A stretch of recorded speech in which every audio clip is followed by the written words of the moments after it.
Yeah, I don't mind.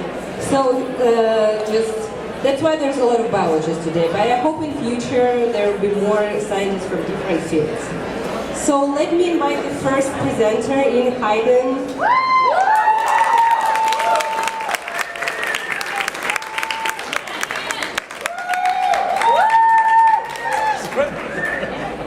So I wanted to ask you why you're doing your PhD in this field. Just can you give us this? So that's basically what my talk is about. Yeah, it's a good question. It's because there's a lot of really exciting stuff going on in this field. It's a new field, so I want to tell you about it. How's the sound? Can you guys hear me? A little louder? Okay, cool. So, I'm going to be talking about genetics tonight, and biotechnology, and the take-home of my talk, let's see if this is working, is this. So biotechnology is stuck in the Stone Age, which is kind of a weird statement, and I'm going to unpack what I mean by that. So, what I mean by Stone Age is, so our species, we used to all be stuck in the Stone Age, and that really limited the types of tools that we could build. Our tools were basically whatever we found out in the field. Maybe sharpen it, maybe string it together into a hammer like that. But your tools were limited to what you could find in nature. And it wasn't until we broke out of the Stone Age and started working with metal and started designing new things that we really started to advance into the modern era. So that's basically what biotechnology is today. So biotechnologists, for all the complicated stuff that they do, they're doing sort of Stone Age level exploration of the world. They look around in nature for a new gene or a new molecule, something that might have a health benefit. They take it out, they make it in a lab, and then they put it in your body. So they found it, they might sharpen it up a little bit, they might polish it, but they're looking around for natural objects that could be useful for you. So, for example, an antibody, as I've shown here. So, let's back up to the beginning of biotechnology. So, it turns out biological organisms have tons of useful medicinal things in them, like insulin, for example. So if you're a diabetic and you need to take insulin, biotechnology, this is sort of my origin story for biotechnology, started when we needed to get insulin. You take a cow, you chop out its pancreas. You take actually a lot of cows. You chop out a lot of pancreases. You might use pigs, you might use goats. But you're after this molecule, insulin, that hopefully you can see here.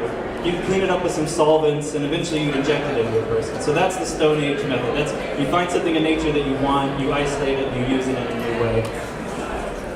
Modern biotechnology, as we think about it, basically works like this. This is the recombinant DNA revolution that happened in the 70s, where now we don't have to take 100 cows and pull out their organs. We're a little bit more sophisticated than that. We take a gene, a stretch of DNA that encodes some useful biomolecule, like insulin. We put that inside of some cells in a lab. Because those cells produce that molecule, we bottle it up, and that's how we make insulin. And the nice thing about this system is you can change the DNA to encode for a different biomolecule, something else like an anti-cancer antibody that we might be developing. You get the cells to make this new antibody, and there you go, you have a new medicine. And so again, the nice thing about the system is sort of plug and play. You can take a new piece of DNA, make a new biomolecule, and as long as you can find it, and you might get a new cure. So I just want to comment here on proteins as medicine. These are a growing category of medicine. It's the fastest growing category. It's about a third of all new FDA approvals. And antibodies in particular are used to treat all kinds of diseases. A lot of stuff we couldn't treat before. It turns out there are interesting biomolecules that have all these great medicinal properties. But we're still in the Stone Age. These are just things that we find lying around, either in a person who has who is resistant to a certain disease, or we sharpen it up in the lab to treat a certain kind of disease. But there's actually way more to be done with biotechnology than just looking around for medicinal things. And I'm going to try to illustrate that here.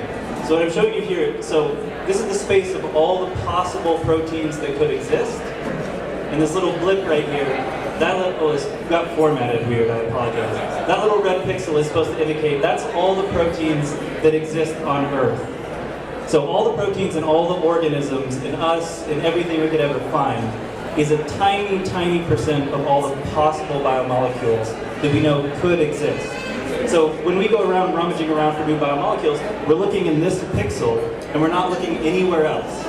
And that's our limitation. That's our sort of Stone Age limitation of biotechnology, except in the last 5 years, that started to change.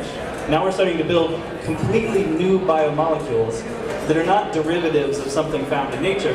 They're actually designed from first principles from scratch.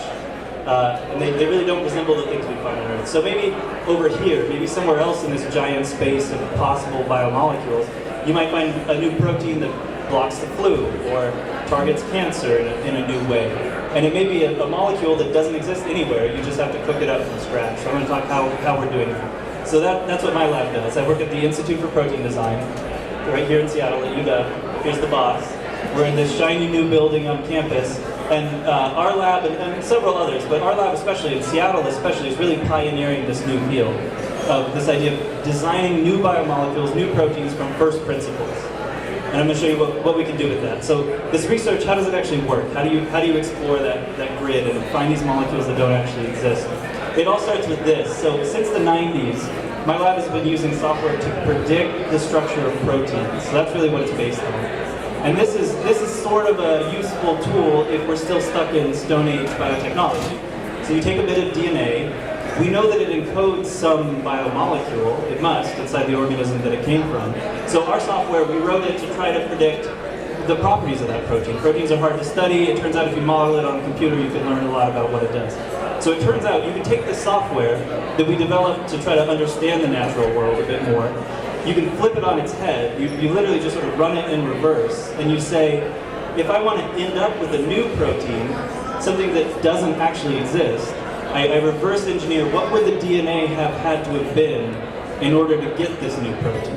So it's total reverse engineering. And what you end up with is a DNA sequence that never existed before, that encodes a new molecule that never existed before, which hopefully does what you want it to do.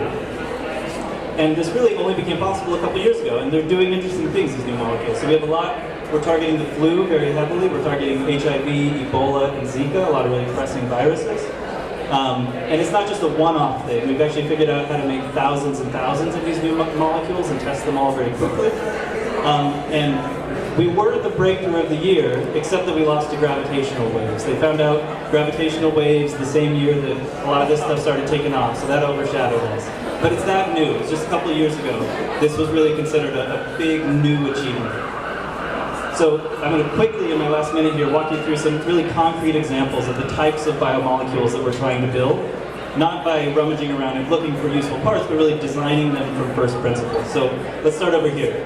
Oh. So, sorry.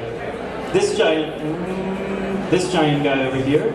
So this is a virus-like particle. Viruses actually have some medicinal applications. There are a lot of cancer biologists right now trying to tame viruses to get them to infect a tumor and not anywhere else and hopefully kill the tumor. And that's great, but again, that's sort of Stone Age biotechnology. That's you discover something like the cold, and instead of having it kill you, you have it cure you. Well, here we're trying to design all the useful things that we'd want a therapeutic virus to do, but it's not actually a virus. It's just a synthetic system that can maybe deliver a drug inside of a tumor and not anywhere else, for example. We're also exploring completely new kinds of small molecule drugs. So here we're not looking for things like aspirin, which we happen to have discovered in a willow tree. We're designing from first principles, what would a drug have to look like to have this new medicinal function? Beyond health applications, we've designed also with some collaborators some new enzymes that can sequester carbon dioxide. So we can actually, there's a new way for microorganisms to get carbon into their cells and actually suck it out of the environment that they couldn't do before. And a nice example to highlight, we built a molecule similar to this one that breaks down gluten, which is the compound that causes the allergic response in celiac disease. So this is being formulated as a company that spun out of our group, ultimately to be a pill you could take with wheat, and it would help break it down for you. There's really no natural molecule that will do that job, but we're trying to program it from scratch. So that's basically it. So the take-home message is this. Biotechnology is starting to leave the Stone Age. This is very new stuff, and it's being pioneered here in Seattle. And I would encourage you to sort of keep your eye on this space and see some really exciting stuff in just the next 5 years that may come out of this. If you want to read some more, there's an interesting profile in the New York Times recently you can check out. So, thanks for your attention.